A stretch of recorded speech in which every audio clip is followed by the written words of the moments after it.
communication, the never-ending process in the world. சரி, இதுக்கு முன்னாடி நம்ம ancestors இருந்து கேட்டுக்கிட்ட ஒரு விஷயத்தை கேட்டுக்கிறேன். ஒரு practice பண்ணுவோம், the skill. If I say you oye, you have to say osh. நான் என்ன சொல்றேன்? Oye. நீங்க என்ன சொல்லணும்? Osh. அப்படி சொன்னா என்ன அர்த்தம்னா you must come under the control of me. Yes? Are you ready?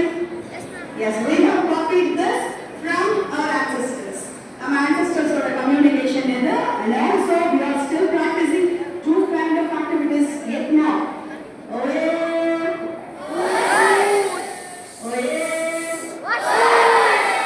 That's not a loud osh, that must be little. Yeah, thank you. Yes. So now, what about